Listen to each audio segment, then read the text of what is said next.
Hello बच्चों, कैसे हो आप लोग। आज हम पढ़ेंगे क्लास 9th का फिजिक्स का chapter number 9 force and laws of motion. इससे पहले हमने पढ़ा था मोशन चैप्टर। आज हम फोर्स चैप्टर पढ़ेंगे। तो देखिए, मोशन में हमने क्या पढ़ा था। मोशन में हमने पढ़ा था, मोशन चैप्टर में किसी भी ऑब्जेक्ट के मोशन के बारे में पढ़ा था। Motion in a straight line पढ़ा था हमने। इसमें हमने पढ़ा था ऑब्जेक्ट की पोजीशन के बारे में पढ़ा था, वेलोसिटी के बारे में पढ़ा था, एक्सेलरेशन के बारे में पढ़ा था। ये सब चीज़ें हमने पढ़ा था, ठीक है। अब जैसे मान लीजिए कोई भी ऑब्जेक्ट है, और हमने पहले पढ़ा था पिछले चैप्टर में कि मोशन चैप्टर का नाम ही था। हमने पढ़ा था कि जब कोई ऑब्जेक्ट टाइम के साथ किसी स्टेशनरी ऑब्जेक्ट के रेस्पेक्ट में अपना पोजीशन चेंज करता है तो वो ऑब्जेक्ट मोशन में होता है। हमने ये नहीं जाना कि वो पोजीशन क्यों चेंज करता है, ठीक है। तो इस चैप्टर में हम देखेंगे कि कोई भी ऑब्जेक्ट अपना पोजीशन क्यों चेंज करता है, कैसे चेंज करता है, क्या कारण होता है। तो आइए स्टार्ट करते हैं हम। तो जैसा कि नाम है हमारा फोर्स, चैप्टर का नाम है फोर्स। फोर्स का मीनिंग क्या होता है। फोर्स का मतलब होता है, फोर्स इज अ पुश और पुल ऑन एन ऑब्जेक्ट। जब हम किसी भी ऑब्जेक्ट को पुश करते हैं मीन्स धक्का देते हैं, पुल करते हैं मीन्स उसे खींचते हैं, तो हम कहते हैं कि ऑब्जेक्ट क्या है, ऑब्जेक्ट पे फोर्स लगा है, ऑब्जेक्ट पे फोर्स लगा है। तो इस तरह से हम देखते हैं कि फोर्स को कैसे किसने डिस्कवर किया था। Discovered by Newton. न्यूटन ने इसकी खोज करी थी। ऐसा यूनिट क्या होता है, ऐसा यूनिट होता है इसका न्यूटन, जिसको हम कैपिटल एन से लिखते हैं। ऐसा यूनिट न्यूटन। एक बाद में भी हम आगे की क्लासों में पढ़ेंगे CGS यूनिट। ये होता है डाइन, DYNE। ये फोर्स का CGS यूनिट होता है। C means centimetre, G means gram, H means second. तो अब कैसे रिप्रेजेंट करते हैं हम इस चैप्टर में फोर्स को रिप्रेजेंट करेंगे, represented by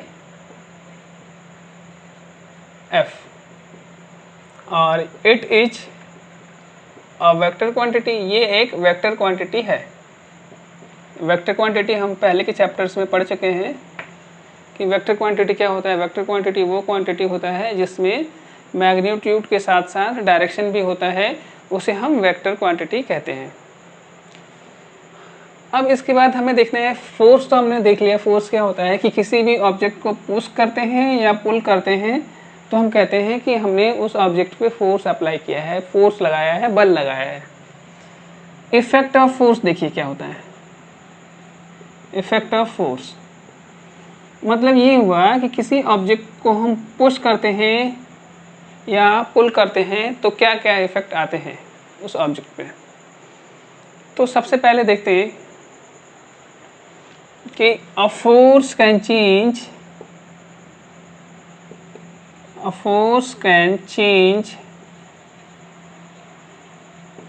the shape of an object।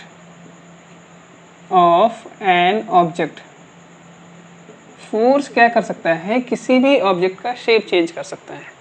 अब शेप चेंज करने का मतलब देखिए, मान लीजिए एक रबड़ बैंड है आपके पास। रबड़ बैंड को क्या कर रहे हो आप, स्ट्रेच कर रहे हो, खींच रहे हो, उसको स्ट्रेच कर रहे हो। तो स्ट्रेच करने से क्या होगा कि उसका शेप चेंज हो गया। तो कहेंगे हम कि फोर्स अप्लाई करने पे किसी भी ऑब्जेक्ट का शेप चेंज हो सकता है। जैसे आपको मैंने बताया कि रबड़ बैंड को स्ट्रेच कर रहे हैं, स्ट्रेच करने पे क्या हो रहा है कि उसका शेप चेंज हो जा रहा है। यह एक एग्जांपल और है आपको, अभी बताता हूँ। पहले रबड़ बैंड वाले लिखते हैं। व्हेन वी स्ट्रेच अ रबड़ बैंड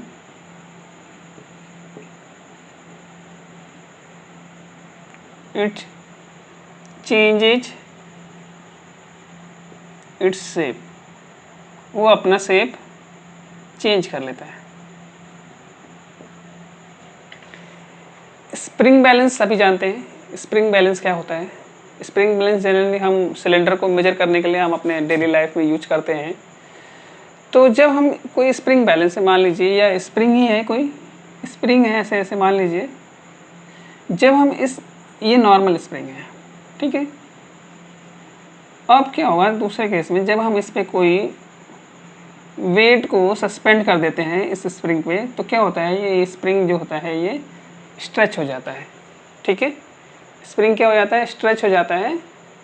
तो इसका मतलब ये हुआ कि ये देखिए नॉर्मल पोजीशन पे था आपने, जब हमने स्ट्रेच किया तो इस पर कुछ फोर्स, डाउनवर्ड फोर्स लगा इस पे, स्प्रिंग पे। तो क्या हुआ कि स्प्रिंग का जो शेप था वो चेंज हो गया, ठीक है। तो इसमें लिख सकते हैं हम, when we suspended weight on a spring, किसी स्प्रिंग पे हम वेट को सस्पेंड कर देते हैं, लगा देते हैं, तो क्या कहेंगे हम कि उसका शेप चेंज हो गया। और भी बहुत सारे एग्जांपल्स हैं, ठीक है, जिससे कि शेप चेंज का पता लगता है। दूसरा जो है बेटा, कि दूसरे में क्या हो सकता है कि force can move a stationary object. Force किसी भी स्टेशनरी ऑब्जेक्ट को मूव कर सकता है। अब देखिए स्टेशनरी ऑब्जेक्ट क्या होता है? स्टेशनरी ऑब्जेक्ट का मतलब हुआ कोई भी ऑब्जेक्ट जो रेस्ट पे है, जो मोशन में नहीं है, ठीक है, जो मोशन में नहीं है, उस ऑब्जेक्ट को हम स्टेशनरी ऑब्जेक्ट कहेंगे, ठीक है। लाइक ये आपका बोर्ड है, ये जो, ठीक है। अब ये बोर्ड है तो ये रेस्ट पे है, ठीक है, मीन्स ये स्टेशनरी पोजीशन पे है। तो अब देखिए अगर हम चाहें तो फोर्स लगा के बोर्ड के पोजीशन को हम चेंज कर सकते हैं, ठीक है। तो कहेंगे कि स्टेशनरी से ये मोशन में आ सकता है, ठीक है। तो इसका एग्जाम्पल है, एग्जाम्पल आप खुद ही देखिए, कोई भी मोटर व्हीकल होता है, जैसे कार हो गया, बस हो गया, ठीक है। इनिशियली वो रेस्ट पे होता है, स्टेशनरी पोजीशन पे होता है। जब इंजन स्टार्ट होता है और इंजन क्या करता है, फोर्स लगाता है, ठीक है, इंजन फोर्स लगाता है, तो वो कार हो या बस हो, वो क्या हो जाता है, मोशन में आ जाता है, मीन्स अपने स्टेशनरी पोजीशन को छोड़ देता है, ठीक है। A car can move when engine of car applied force on it, ठीक है। तो जब कार का इंजन उस पर क्या करेगा, फोर्स लगाएगा, तो वो मूव कर सकता है। किसी भी ऑब्जेक्ट को हम मूव कर सकते हैं फोर्स लगा के हम। तो इसका मतलब ये हुआ कि force can move a stationary object. तो इसको हम इस तरह से भी कह सकते हैं कि फोर्स लगाने से स्टेशनरी ऑब्जेक्ट मोशन में आ सकता है, ठीक है। फोर्स लगाने से स्टेशनरी ऑब्जेक्ट मोशन में आ सकता है। तो दो हो गए आपको। थर्ड है a force can stop, a force can stop a moving object, ठीक है। फोर्स किसी भी मूविंग ऑब्जेक्ट को स्टॉप कर सकता है। जैसे आप कार का एग्जांपल हमने यहाँ पे लिया था, अब फिर कार का एग्जांपल लेते हैं कि कार के एग्जांपल में क्या है, जैसे कोई कार मोशन में है, ठीक है, कोई कार मोशन में है, तो कार को हमें रोकना है। तो हम क्या करेंगे कि कार की जो व्हील्स हैं, कार के जो पहिए हैं, उसमें हम ब्रेक अप्लाई करेंगे। और जब हम कार के व्हील्स में, पहियों में ब्रेक अप्लाई करेंगे तो वो कार क्या हो जाएगा, रेस्ट पे आ जाएगा। ठीक है, तो एग्जांपल में देखते हैं, a car will stop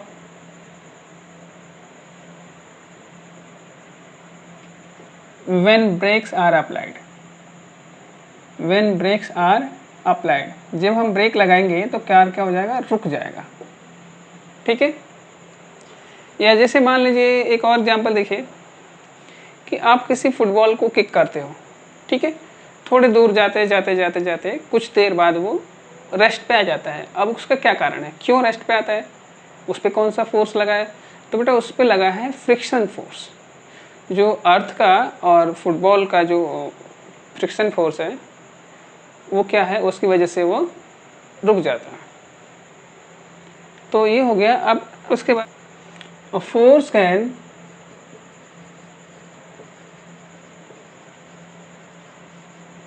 change the direction of an object। Force क्या कर सकता है, किसी भी ऑब्जेक्ट का डायरेक्शन चेंज कर सकता है।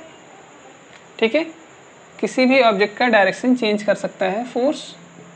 एग्जाम्पल के रूप में देखिए, मान लीजिए हम कार से ट्रैवल कर रहे हैं, बिल्कुल स्ट्रेट हाईवे पे जा रहे हैं और वहाँ से हमें क्या करना है, यू टर्न लेना है। ठीक है, तो यू टर्न लेना है तो क्या करना पड़ेगा, हमें स्टीयरिंग पे फोर्स लगाना पड़ता है, फिर स्टीयरिंग से हमारे व्हील्स पे फोर्स लगाता है। ठीक है, तो इससे क्या हो गया कि ऑब्जेक्ट क्या हो गया, डायरेक्शन चेंज हो गया उसका। ठीक है, ऑब्जेक्ट का डायरेक्शन क्या हो जाता है, चेंज होता है।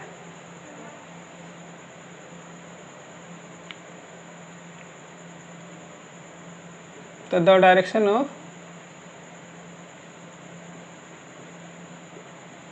car will change when we move, when we take a U-turn। जब हम यू टर्न लेते हैं तो उसका डायरेक्शन चेंज हो जाता है। क्यों होता है, क्योंकि हम स्टीयरिंग पे फोर्स लगाते थे। ये तो था बेटा आपको फोर्स का effect of force.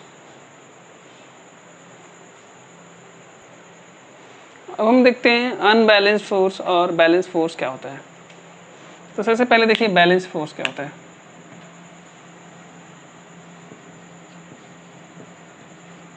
Balanced force,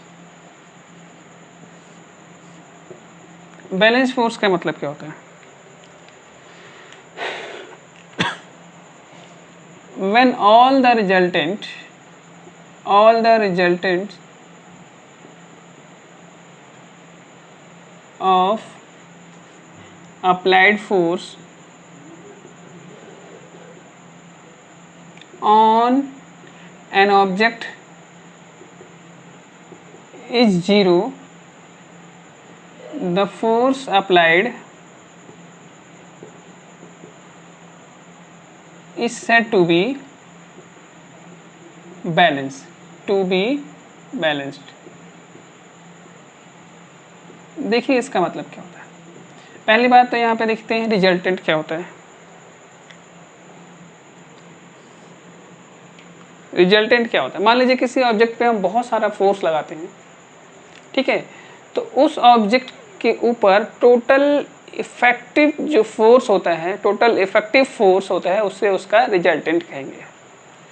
तो अगर बैलेंस्ड फोर्स कब कहा जाएगा, कि मान लीजिए बैलेंस फोर्स, एक एग्जांपल के तौर पर देखते हैं। ये कोई ब्लॉक है और इस पे इस डायरेक्शन से फोर्स लग रहा है, इस पे इस डायरेक्शन से, इधर भी 10 न्यूटन का फोर्स लग रहा है, इधर भी 10 न्यूटन का फोर्स लग रहा है। तो ये क्या होगा कि जब दोनों तरफ सेम फोर्स लगेगा तो इसका रिजल्टेंट जो होगा 0 हो जाएगा। जैसे कि पिछले क्लास में हमने 8th क्लास में पढ़ा है कि, अब देखिए क्या पढ़ा है हमने 8th क्लास में, अगर कोई फोर्स है, दो या दो से ज़्यादा फोर्स है या दो फोर्स मानते हैं, अगर हम दो फोर्स सेम डायरेक्शन में जा रहा है, सेम डायरेक्शन में, या किसी ऑब्जेक्ट पे, मान लीजिए ये ऑब्जेक्ट है आपका, और किसी ऑब्जेक्ट पे हम इधर से 10 न्यूटन का फोर्स लगाते हैं और इस पे 5 न्यूटन का फोर्स लगाते हैं, तो ये दोनों फोर्स जो F1 और F2 दो फोर्स है तो सेम डायरेक्शन में जा रहा है। ठीक है, जब दो फोर्स सेम डायरेक्शन में लगेगा तो उसका रिजल्टेंट जो होगा उसका सम होगा, वेक्टर सम होगा। ठीक है, और यही अगर दूसरा फोर्स अगर हम इस डायरेक्शन से लगाते हैं 5 न्यूटन का, तो क्या होगा कि अब इसका रिजल्टेंट जो होगा इसका डिफरेंस होगा, मीन्स इसमें से ये माइनस कर देंगे तो इसका जो रिजल्टेंट आएगा वो आएगा 10 - 5 = 5 न्यूटन। तो इस पे इतना इफेक्टिव फोर्स हुआ। ठीक है, तो इस पे भी यही है। अब देखिए 10 न्यूटन का फोर्स इधर डायरेक्शन से लगाया, 10 न्यूटन का फोर्स इस डायरेक्शन से लगाया, तो दोनों ने क्या करा, एक दूसरे को कैंसिल आउट कर दिया। ठीक है, अनबैलेंस्ड फोर्स बैलेंस्ड फोर्स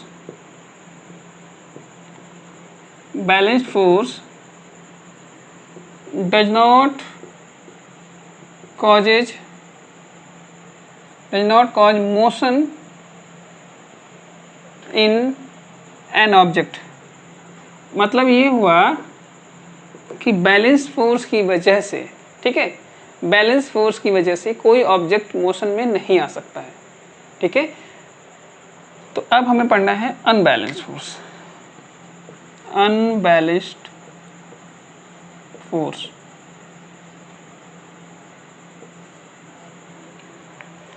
तो जिसे यहाँ पे लिखा हुआ है when all the resultants of a force on object is 0, तो वो बैलेंस कहलाएगा। लेकिन अनबैलेंस में क्या होगा, 0 नहीं होगा। When all the resultants of applied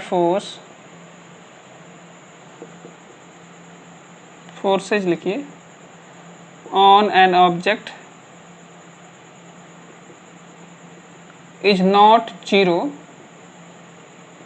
ठीक है, the applied force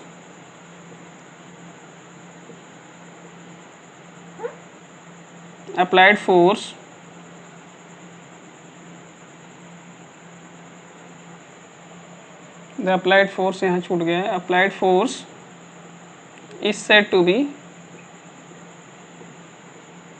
unbalanced.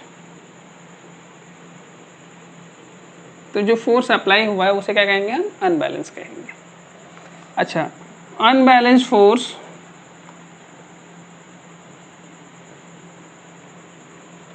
causes motion in an object।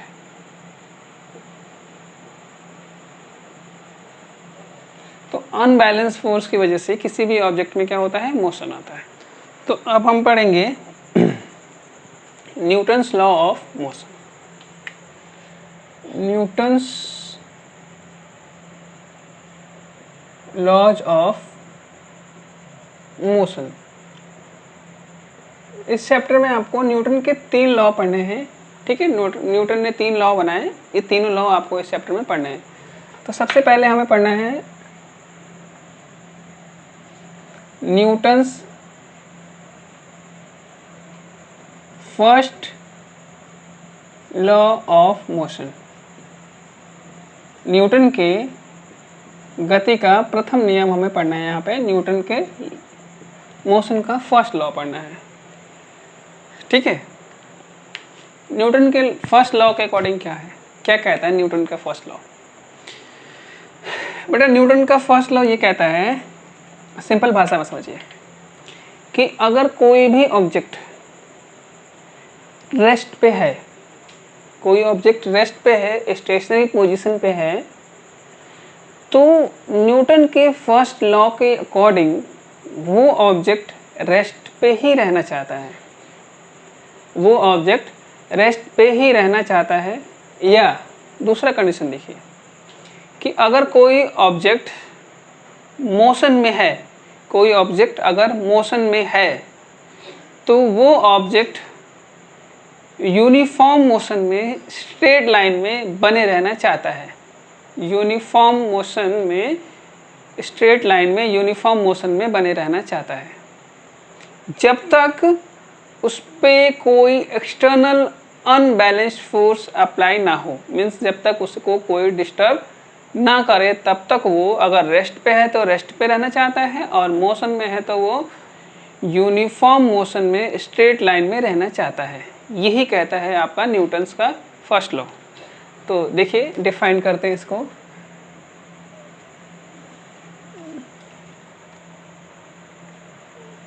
When an object is at rest, when an object is at rest, want to be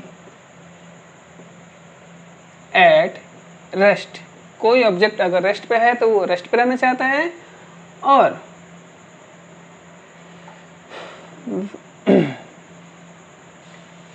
when an object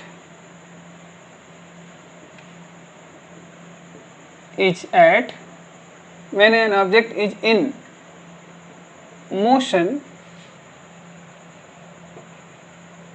want to be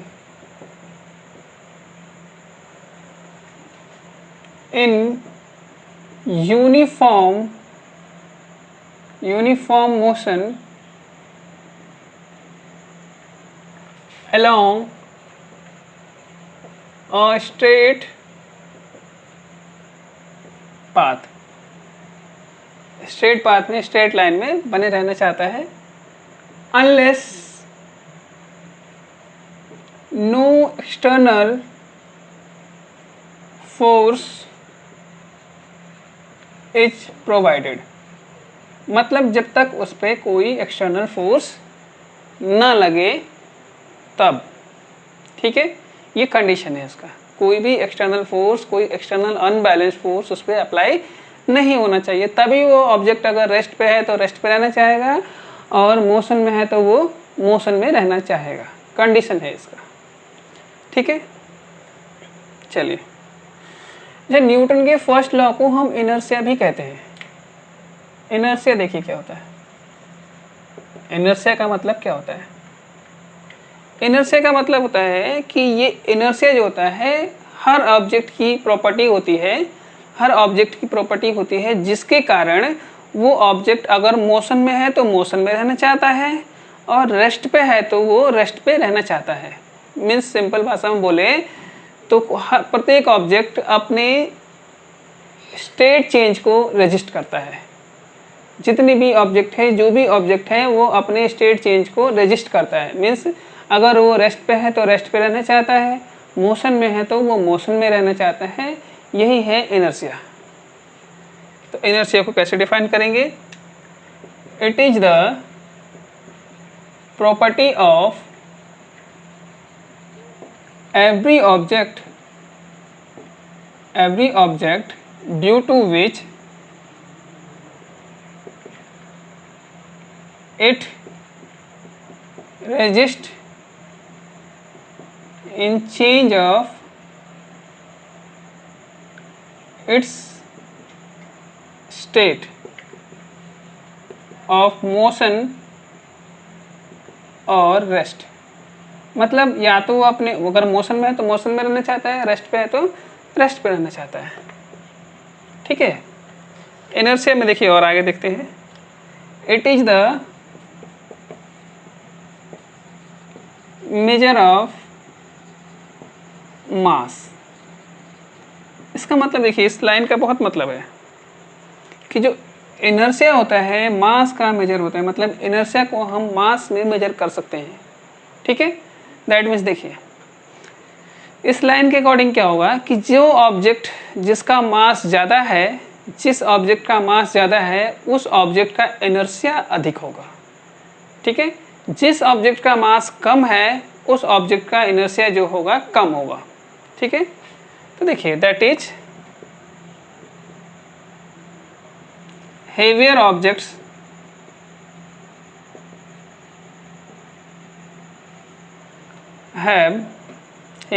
have more inertia than lighter object, मतलब हल्के object से,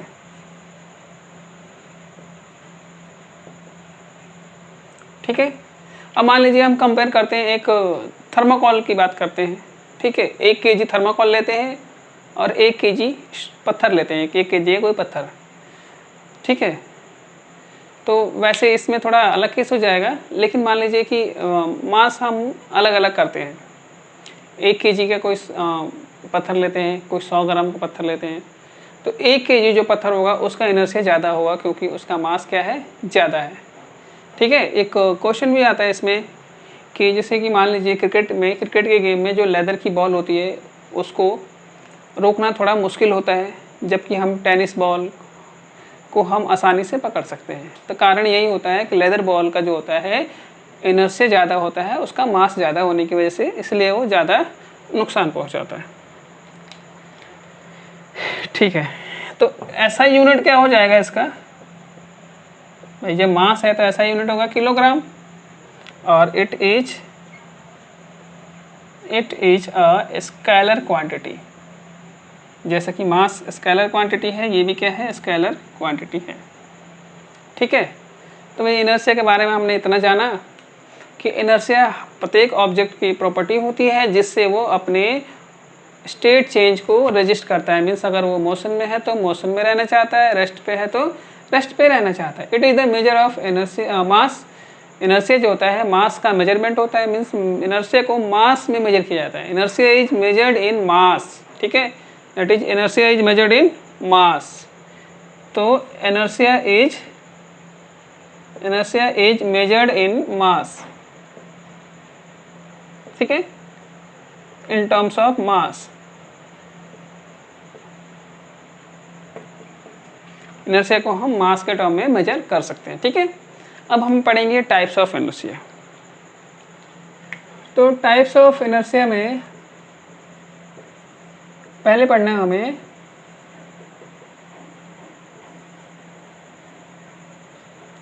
inertia of rest. Inertia of rest, देखिए बच्चे, inertia of rest का मतलब क्या होता है। इनर्शिया ऑफ रेस्ट का मतलब ये हुआ कि अगर कोई भी ऑब्जेक्ट अगर रेस्ट पे है तो वो रेस्ट पे ही रहना चाहता है, वो मोशन में नहीं आना चाहता है, ठीक है, वो मोशन में नहीं आना चाहता है। यही है inertia of rest. Means object क्या करना चाहता है, अपने रेस्ट के चेंज को रजिस्ट करता है, रेस्ट पोजीशन के चेंज को रजिस्ट करता है, ठीक है, अपने रेस्ट पोजीशन को चेंज नहीं करना चाहता है। यही है इनर्शिया ऑफ रेस्ट। तो it is the tendency of object due to which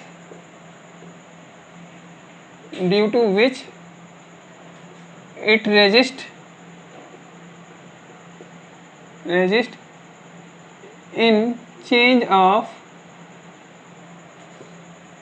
position of rest. मतलब अपने रेस्ट पोजीशन को चेंज नहीं करना चाहता है, change of position of rest.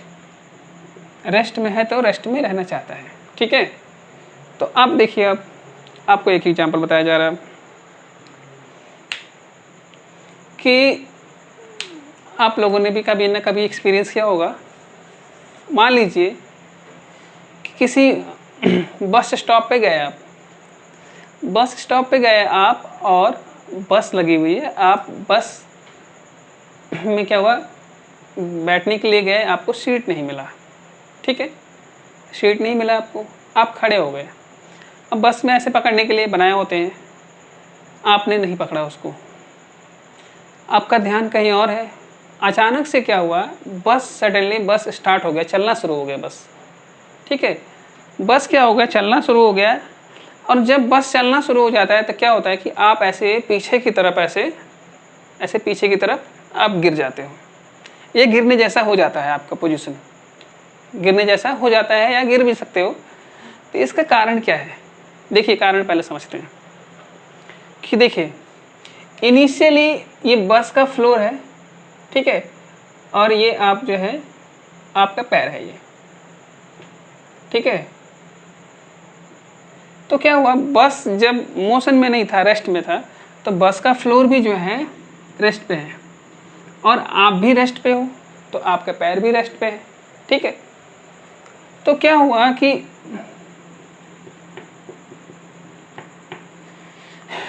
बस मोशन में आ गया, ठीक है, बस क्या हुआ, मोशन में आ गया। अब आपका पैर जो है बस मोशन में आ गया तो बस का फ्लोर भी मोशन में आएगा।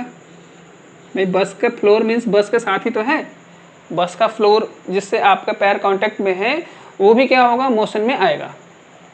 तो जब ये भी मोशन में आएगा तो ड्यू टू फ्रिक्शन, फ्रिक्शन की वजह से आपके पैर जो हैं बस के फ्लोर से चिपके हुए हैं, ठीक है, बस के फ्लोर से चिपके हुए हैं।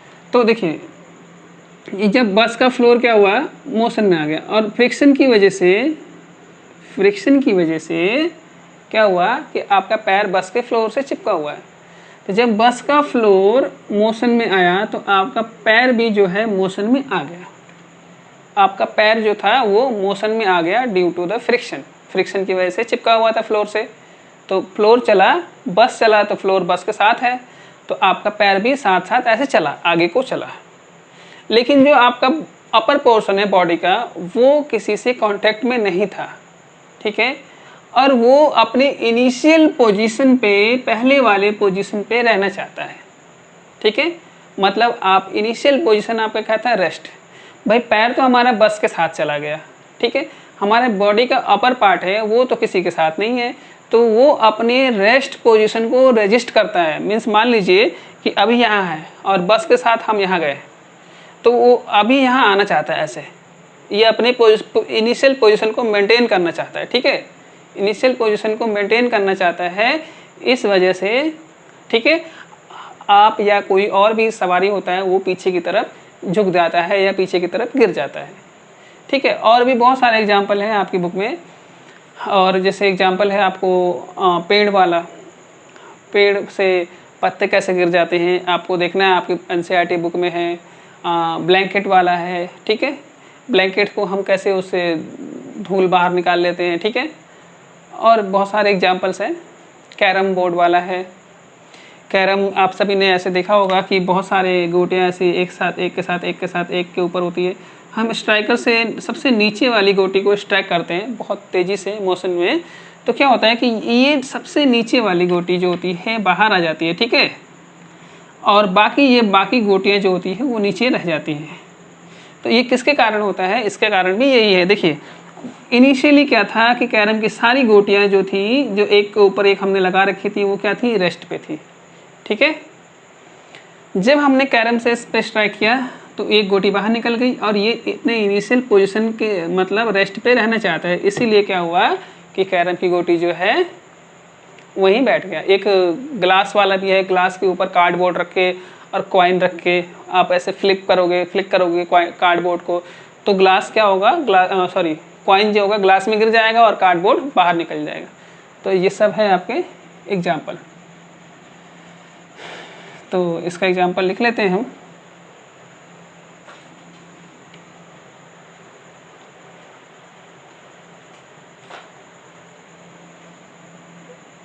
एग्जाम्पल देखिए,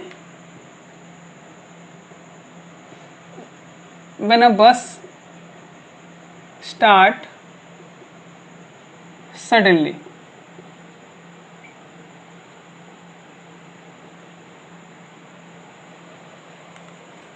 a passenger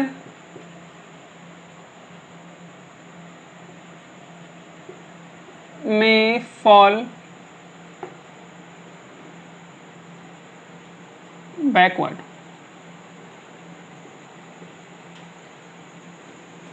Because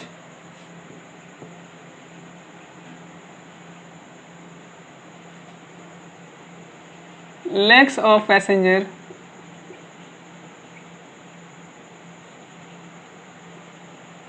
comes in motion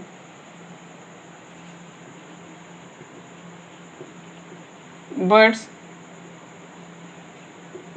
his or her upper body portion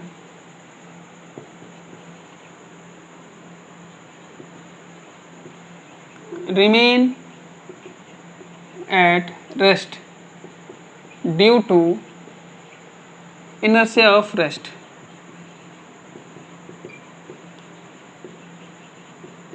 inertia of rest के कारण, इस वजह से वो पीछे गिर जाता है। ठीक है, तो ये हो गया आपका। दूसरा है आपका इनर्शिया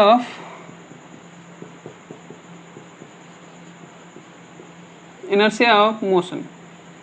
तो इनर्शिया ऑफ रेस्ट देख लिया हमने, इनर्शिया ऑफ मोशन देखते हैं क्या होता है। जैसे इनर्शिया ऑफ रेस्ट में हमने देखा कि ऑब्जेक्ट की टेंडेंसी होती है कि अपनी रेस्ट की पोजीशन को चेंज होने से रेजिस्ट करता है, वैसे ही ऑब्जेक्ट की प्रॉपर्टी होती है, सभी ऑब्जेक्ट की प्रॉपर्टी होती है कि वो अपने मोशन के पोजीशन को चेंज होने से रोकता है।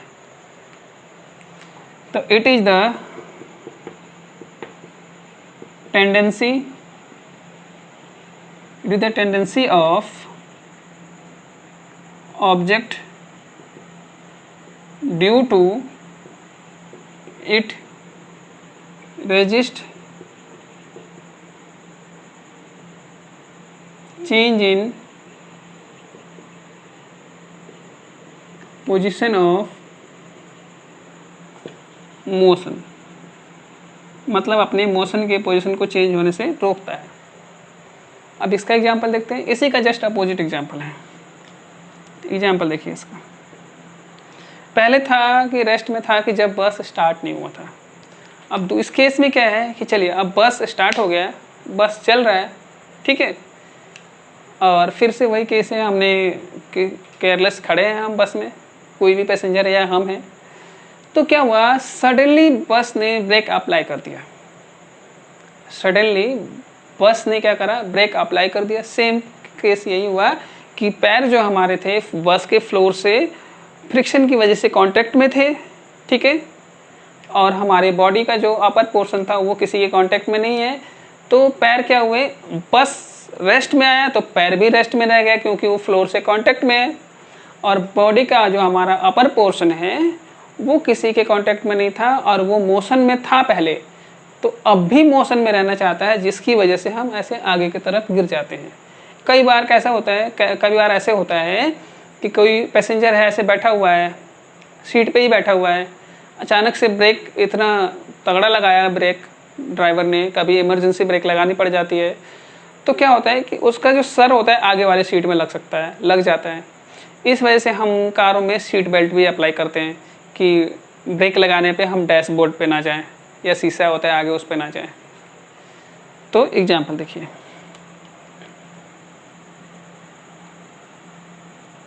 when a bus driver suddenly apply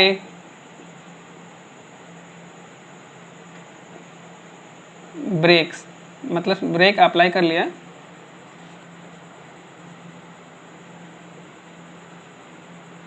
अब पैसेंजर में फॉल फॉरवर्ड, ठीक है, फॉरवर्ड आगे की तरफ गिरता है, because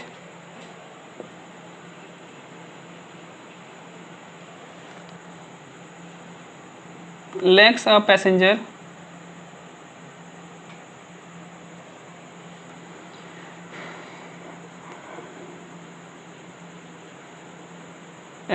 comes in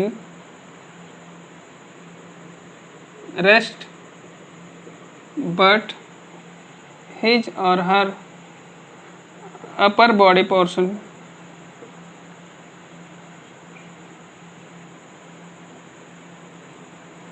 remain in motion due to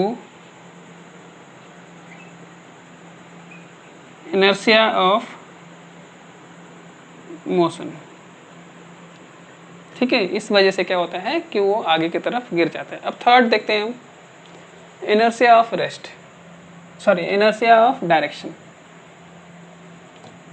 third में है इनर्शिया ऑफ डायरेक्शन, फिर ये टॉपिक खत्म हो जाएगा आपका इनर्शिया। तो inertia of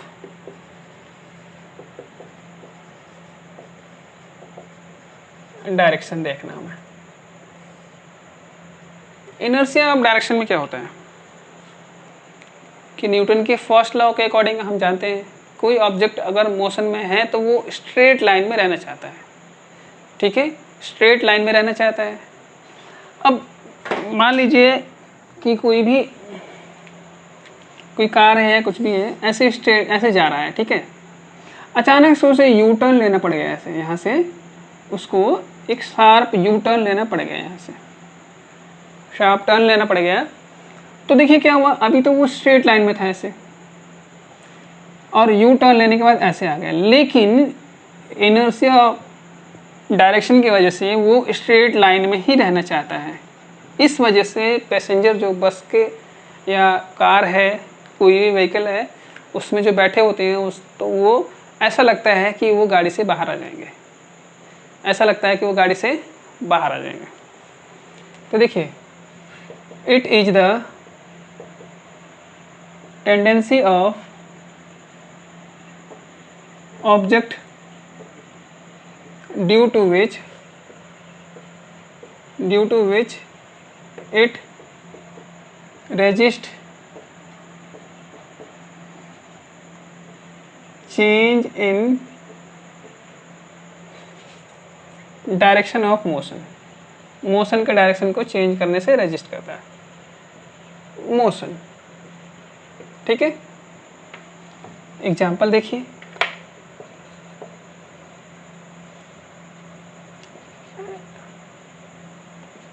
eight sharp turn U turn लिखिए,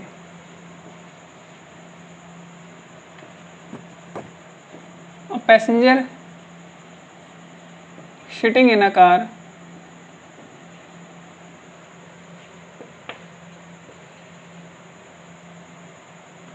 tends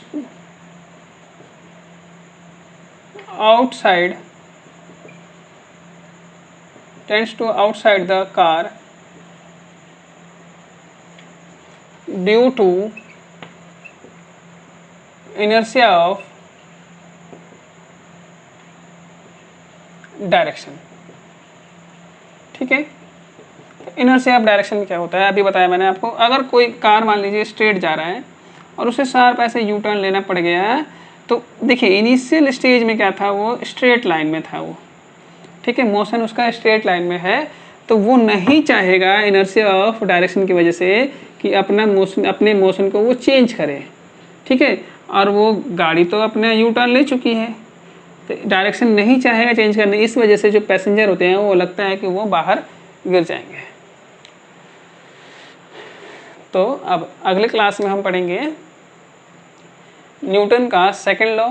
ठीक है, second law of Newton, momentum और उसके एप्लीकेशंस पढ़ेंगे।